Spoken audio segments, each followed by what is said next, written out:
name is Ethan. My driving question is, can I show the class 5 magic tricks? I became interested in this topic when I watched the David Blaine Beyond Magic series. Here's the trailer of it. On Tuesday, November 15th, the man who revolutionized magic returns with an ABC television event. You've never seen these people react like this. That's ridiculous. That was amazing. David Blaine, Beyond Magic, Tuesday, November 15th on ABC. My first trick is called +3. Now please have a volunteer raise your hand. And they're going to help me with all the tricks. Let's see, Katie. Okay, so what I'm going to do, here, come around this side so they can see. What I'm going to do is count down 10 cards. You ready? 1, 2, 3, 4, 5, 6, 7, 8, 9, 10. So do you believe that there's 10 here? Yes. Here, let's count just in case. Ready? So do this. 1, 2, 3. Start at 4 and do the rest. 4, 5, 6, 7, 8, 9, 10. There's 10, right? 10, yes. Okay, put them to your heart. Ready? Hold on to them tight. Ready? 1 card just jumped. 2 cards just jumped. Do you feel it? No. 3 cards just jumped. Count them. There should be 13 now. I made 3 cards jump. Put them on the table. 1, Now 2, put them in a group. 3, 4, 5, 6, 7, 8, 9, 10, 11, 12, 13. Everybody give Kate a round of applause. Everybody see 7 of diamonds? What I'm going to do is take this 7 of diamonds and put it right here. So, class, what is this card? 7 of diamonds. Okay, ready? Okay, do it with, lean. You ready? Lean, snap. Magical wave, I snap again. That 7 of diamonds turns into a ace of clubs.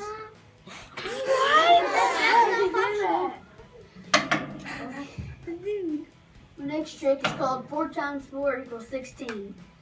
Okay, what I'm going to do is lay down, and you'll see what I mean in the trick. I'm going to do 4 rows of, let's see. So think of a card, but don't tell me.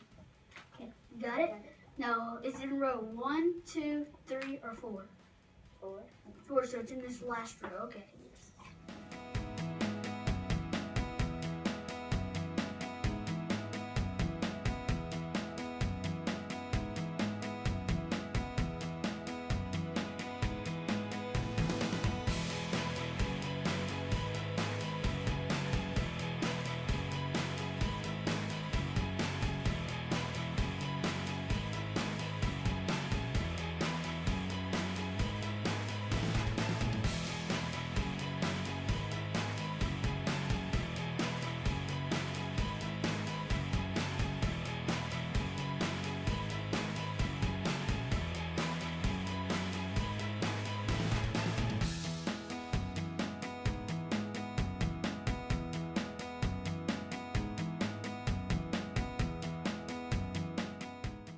Okay. Pick 1 card. Okay, ready? So you shuffle them up, you put them all back in there. Ready? Is that your card? Yeah. Everyone, give Kate a round of applause.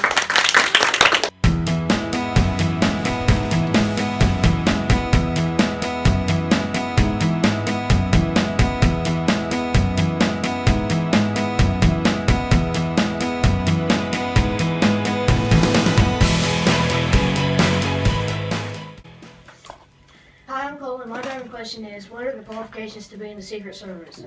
The reason I chose this topic is because during the inauguration, I thought it was cool that the Secret Service agents followed the president and protected him. The main responsibility. The main responsibility of the Secret Service agents is to protect the vice president and their family, the president-elect and their wives, former president's children until their 16th birthday, and presidential and vice presidential candidates for up to 4 months prior to Election Day. The fitness qualifications. To be in the Secret Service, you have to arrive in good condition. They measure strength, endurance, and aerobic capacity in 4 core elements. The core elements are push-ups, sit-ups, chin-ups, and the 1.5-mile run. Secret Service weapon-carrying employees are additionally required to participate in the USSS Physical Fitness Profile Evaluation. The knowledge qualifications. You must need a bachelor's degree to qualify. You also need to pass a Treasury Enforcement Agent exam. You also have to pass a written skills test. You must have a grade point of at least 3.0 for your junior and senior years. Your appearance. To get in, you must not have any visible body markings, piercings, or visible tattoos. This guy's not going to make the cut. Driving qualifications. To drive, you must know how to complete a J-turn and know how to do an advanced reverse escape. If you can meet those qualifications, you can drive the Beast. The Beast is a president's car that is made entirely of steel, aluminum, titanium, and ceramic. The best feature of the car is that it is entirely bulletproof. I got this half-inch of shot bulletproof fiberglass from my Uncle Warren to demonstrate what it looks like. The only difference is that the glass in the Beast is 8 inches thick and can stop a 50 caliber bullet, and the fiberglass cannot. The windows at high security buildings in Washington, D.C. are designed to resist high velocity rifle fire as well as bullets from handguns and are manufactured to a higher standard than those used for commercial buildings. The other major difference is that they are blast-proof. The government buildings in the U.S. now have to be built. Hi, my name is Kylie, and today I'm going to be teaching you about the unique characteristics of pink river dolphins. Pink river dolphins are rare mammals that live in the Amazon, so let's get started. First, let's start with some questions. I'm going to ask y'all 2 questions. To answer the question, you're going to raise your hand. How many of you didn't even think that pink river dolphins existed? Wow. Okay, last question. Without looking at my board, raise your hand if you don't think that pink river dolphins really have pink skin. Okay, now let's get started. We're going to start with their environment. The Amazon river dolphin, also known as the pink river dolphin or sometimes Boto, lives only in fresh water. It is found throughout much of the Amazon and Orinoco river basins in Bolivia, Brazil, Colombia, Ecuador, Guyana, Peru, and Venezuela. Vision is limited in the muddy water of the rivers, and they rely more on echolocation than their vision. Next, we're going to learn about their pink skin. Most people ask, is it true that pink river dolphins really have pink skin? And yes, it is. The reason for the characteristically pink skin is not understood.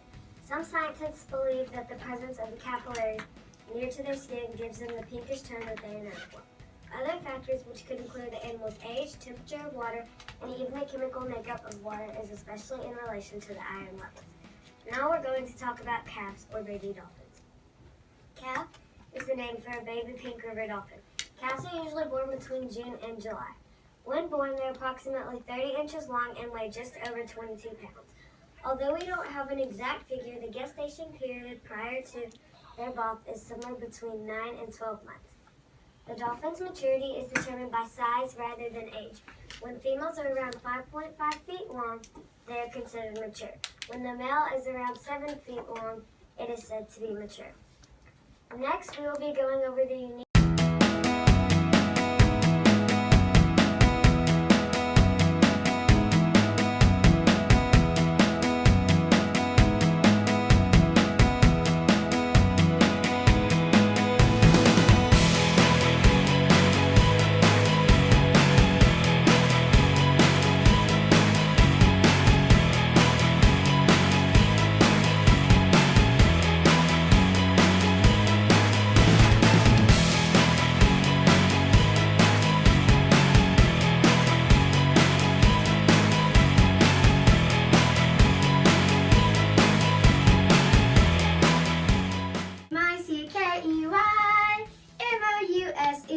Hello and good morning, class. Today I'm going to be giving you factual information about Walt Disney. But as for my driving question, that is, who is Walt Disney and what was his influence on making Disney World and Land? Let's get right into it. It all started in Chicago in Illinois. He was born and he lived on a farm, but sadly his father got ill, so they had to move to Kansas City so he could get well. So Disney went and learned about animation, but he found out when he got back that Roy Disney, his brother, got him a job for an animation business. So what happened then was he started Laugh-O-Grams, which then he had sadly had debt in, and he learned that he found some people that he could work with. That soon his brother got ill in the middle of his business, so his brother had to move to California.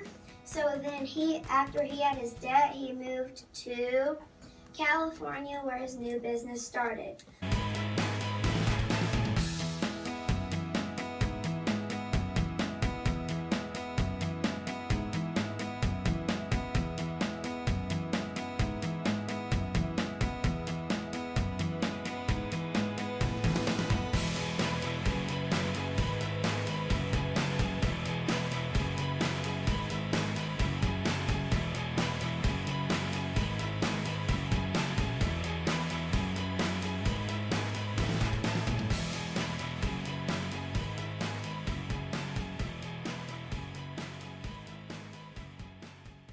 He was making great money at the time, but it was because he failed at wanting how it wanted to turn out.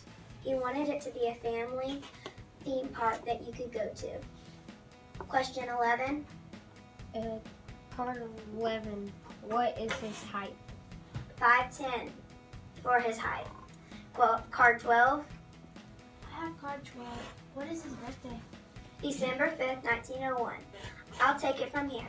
Remember the saying, if you can dream it, you can do it. And it all started from one dream of a cartoonist from Chicago, Illinois. And it all started from a mouse. Hope you enjoy. So my name is Landon Acock, and I wanted to tell you about the Liberty of the Sea, the cruise that my mom and my dad went on for their honeymoon. I'm going to go ahead and start off with the ship facts. The draft is 28 feet, the length is 1,112 feet, the max beam is 185 feet, the gross ton is 160,000, the cruising speed to 21.6 knots. The newly revamped Liberty of the Seas is packed with all the onboard experiences you would expect from our innovative Freedom class of ships, plus new offerings to stir your imagination. Share a high five with Shirk as part of the DreamWorks experience. Put on your boogie shoes for a hit Broadway musical Saturday Night Fever. Even learn how to surf with the Wave Simulator. There are many things to do on the Liberty of the Seas, from the rock wall, tennis court, water slides, swimming, even mini golf. You can also keep your experience without by using the indoor gym or take a walk on the track on the top deck. I got 3 other pictures of the other boat. The Voyager of the Seas.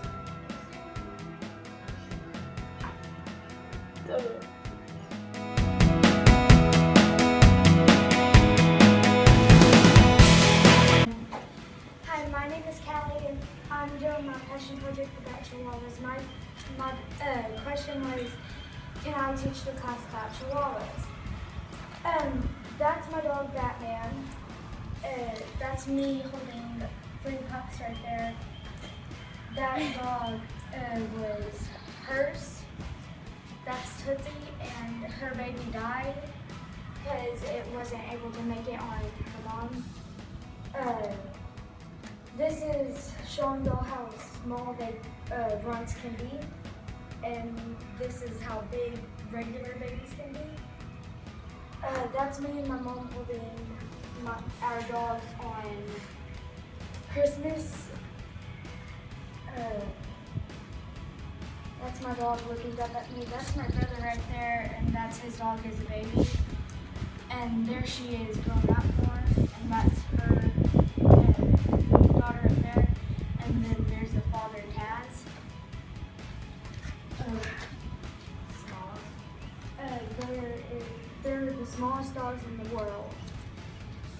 also have the widest color breed, and they've been around since the ancient Greek.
My driving question is, what is the history of the U.S. Navy?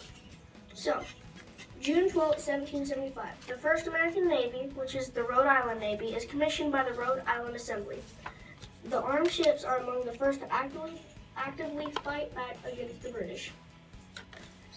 October 13, 1775. George Washington was considered the father of the Navy. He wrote to the Continental Congress, "It follows then as certain as the night succeeds the day, that without a decisive naval force we can do nothing definitive, and with it everything honorable and glorious." Being the commander-in-chief of the army, George Washington converts a small flotilla of fishing schooners into warships. The first of these, named Hannah after the wife of its owner, which departed the Massachusetts coast in September 1775, over a month before the Continental Congress officially established the Navy, October 13, 1775. The U.S. Navy to this day recognizes this as the official birthday of its long, proud history of service and tradition. 1783. The Treaty of Paris signed and disbanded the Navy. The U.S. went without a Navy for a little over a decade, like 11 years or so. April 30th, 1798. Creation of the Department of the Navy. August 19, 1812. The USS Constitution engages the HMS Guerrier in a 35-minute battle. British cannonballs are soon bouncing off the hull of the Constitution, earning her the nickname of Old Ironsides. Constitution is the oldest commissioned vessel still afloat, assigned to active special duty as a historical museum, and this is Old Ironside or Constitution. September 10, 1813. U.S. retook control of Detroit and the Great Lakes following the War of 1812. This is the Sailor's Creed. I am a United States sailor. I will support and defend the Constitution of the United States of America, and I will obey the orders of those appointed over me. I represent the fighting spirit of the Navy and those who have gone before me to defend freedom and democracy around the world. I proudly serve my country's Navy combat team with honor, courage, and commitment. I am committed to excellence and the fair treatment of all. Hello, my name is Melody, and my driving question was, can I teach a class about elephants and their unique features? Elephants live in groups from 8 to 100. Okay, that's what I'm going to start with. Elephants' tusks are used for protection and for fighting to see who becomes their herd leader. They can eat up to 400 pounds of food a day, and they can be up to 13 feet tall and weigh up to 13,000 pounds. Elephants love to play around and make fake threats to humans, and they love to cuddle.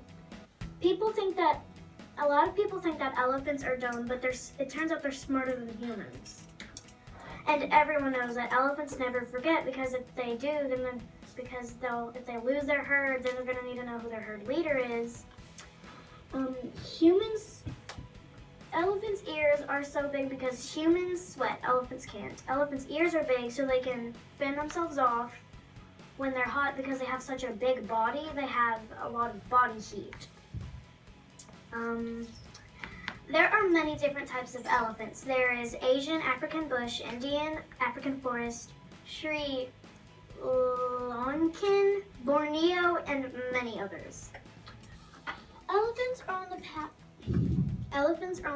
on the verge of extinction because of ivory. Ivory is a hard white material made from the tusks of elephants and teeth of animals that can be used in art or manufacturing.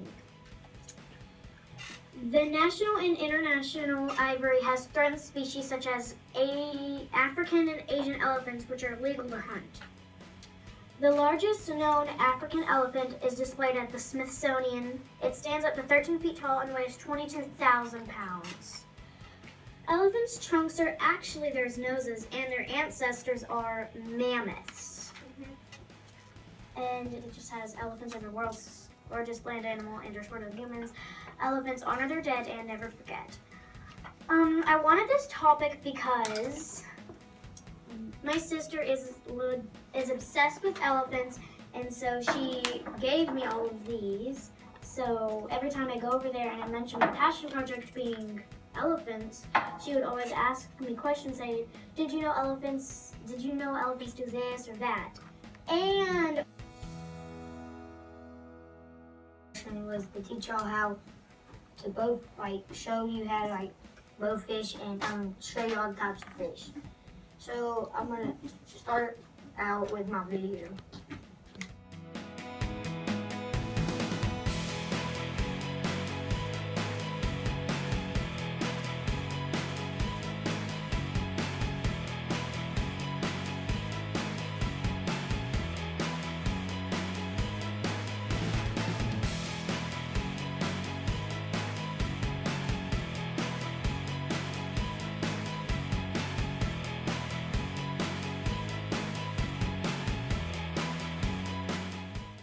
Shot, and there's the gar. That shot. The shad, the weight 24 inches, and the weight can only be 6 pounds. They are very fast fish and hard to shoot because they're so fast. Then you have a grinnell, and that's right there. My dad had to hold it because they're really mean. And the weight is 28 inches and weight 21.5 pounds. They have teeth and very aggressive. And it's a buffalo. The buffalo with the carts right here. Probably see it. And these are gator gar. They're like a gator, but they're a gar. And my big mouth buffalo is length per feet and weighs 65 pounds. My name is Will, and my driving question was over my 3 favorite ducks. So the first duck we're going to start off with the northern shovelware. This is my 3rd favorite duck. The northern shovelware duck is a medium-sized duck that has a very long bill that is wider at the tip than at the base of the bill. The shape of their bill gives them the nickname the spoonbill. Their approximate weight is 14.1 through 28.9 ounces. The oldest northern shovelware duck was documented to have been a male that lived 16 years and 7 months.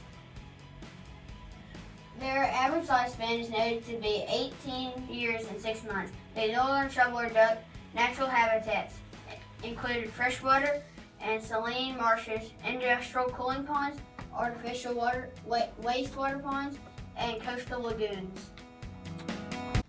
The wood duck has the shape of a unique only to their species.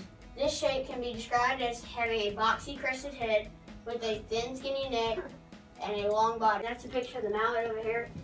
It has the green head. The mallard duck is a large duck with a hefty body, rounded head, and a wide flat bill. The mallard duck is one of the only 2 duck species that have ever been domesticated.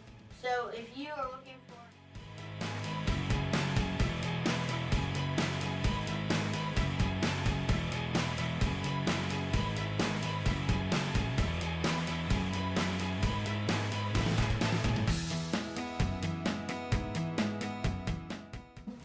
Hi, my name is Caleb, and I did my passion project on camping. I did my passion project because I like to go outdoors and go hang out with all my family and friends.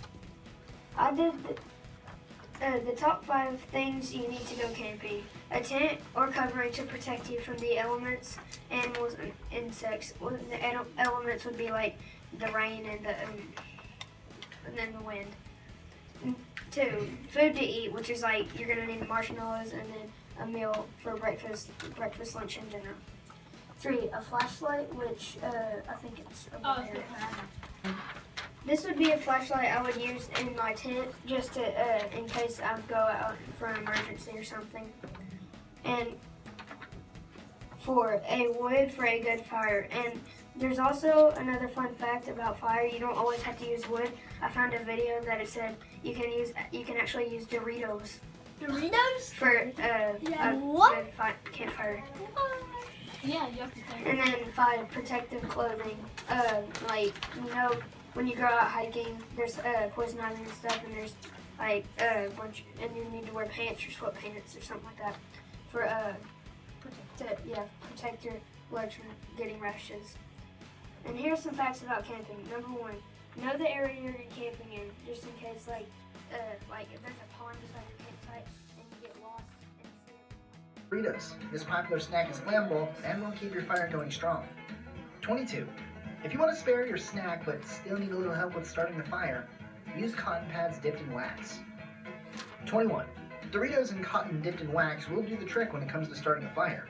However, if you want the ultimate fire starter, fill a paper egg card with Matchlight charcoal and then light the whole thing up. 20. Those who cannot imagine a camping trip without their daily portion of hygiene are recommended to create single-use soap leaves. Just grab a vegetable peeler and peel a bar of soap with it. This will prevent you from losing the entire bar and will give you enough soap to clean yourself. 19. But soap can be used for more purposes than just washing. One of the old Boy Scout tricks is to put your valuables into a soap bar. No thief would look for your money in a soap bar.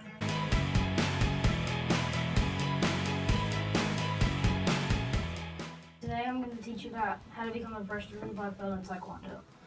So, the next 2 slides will tell you about the Eternal Grandmaster H.U. Lee.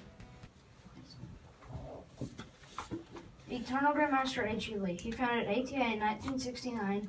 He trained Korean Military Special Forces, and he is a 10th degree black belt. The Songnam Star, which is the next slide. The Songnam Star. It is made up of 4 colors: red, yellow, blue, and green. These are 4 important colors in Korea. This is the patch on my school's uniform, and it's right here. How to earn 4 belts. There are 4 things. You have to master your form, sparring, and defensive moves, and board breaking. And board breaking starts when you are 4th degree. Purple. Blue belt. Blue belt.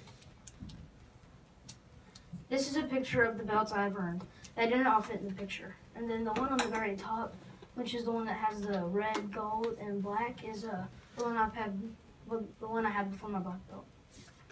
Next slide. My instructor, Master Sam, was a 7th degree black belt, and he trained him for his 8th. Whenever we go to class, he expects discipline and respect and a positive attitude. And he wants to see our report card so that he knows our success in school.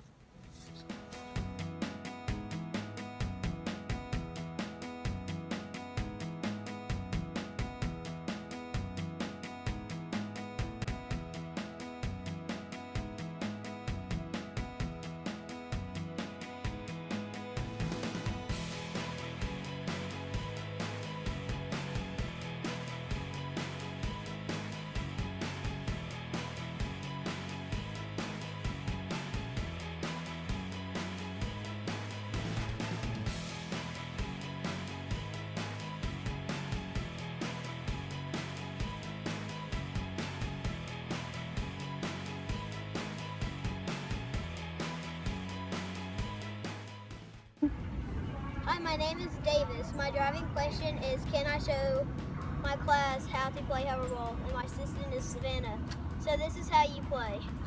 First, you need a hoverboard, basketball, basketball court, dodgeballs, and 6 people, 2 to play on the hoverboards, and 4 people as buoys. What a buoy is a person who throws dodgeballs at the people on the hoverboards, and if they hit them, then it is a point for the buoy's team that hit them. A point also, if people on the hoverboard score a basket, that's a point. So you know the rules, everything else is basketball rules. Let's start, we'll do me versus Savannah, and the buoys are...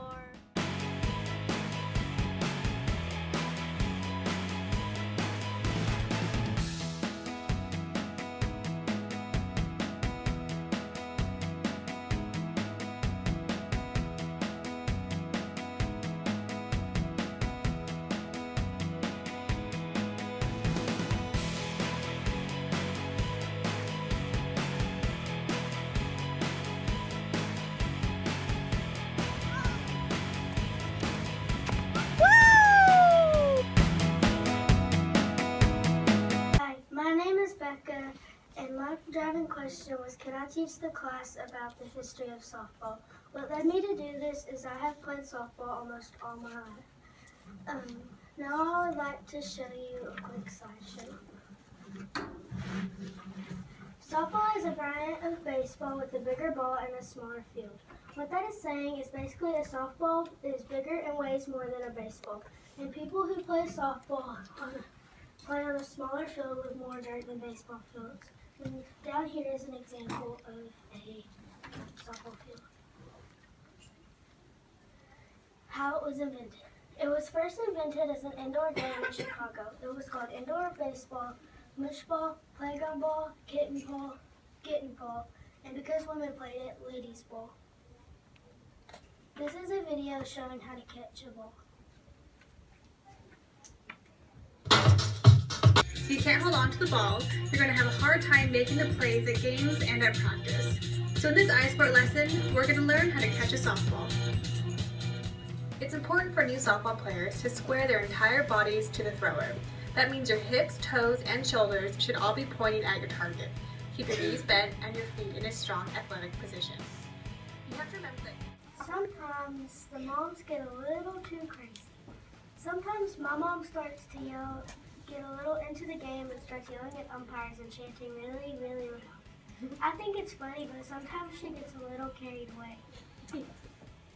And that's about it. I hope you enjoyed learning more about my passion, and I hope that I knocked it out of the park teaching you more about softball.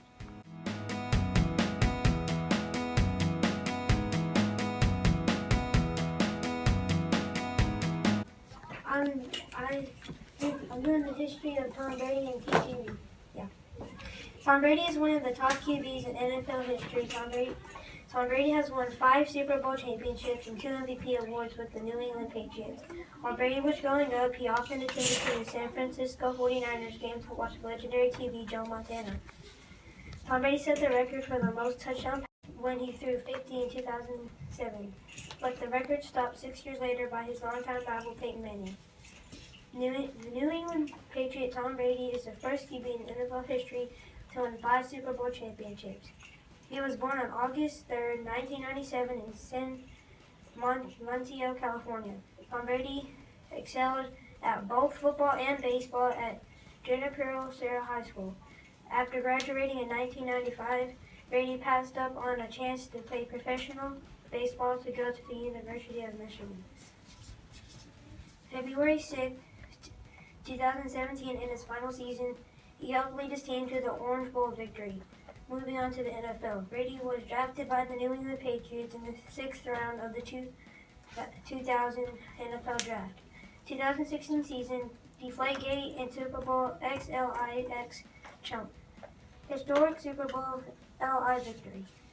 Although a member of the school's football team, Brady did not spend much time on the field in his first 2 college seasons. In his junior year, however, he served at the starting QB. One season was a different story. If you live in the USA and follow the football 7, if you only ever watch a Super Bowl, you will have heard of the one, the only Tom Brady. Tom Brady has led his team to 100 seasons and the 21 postseason game wins.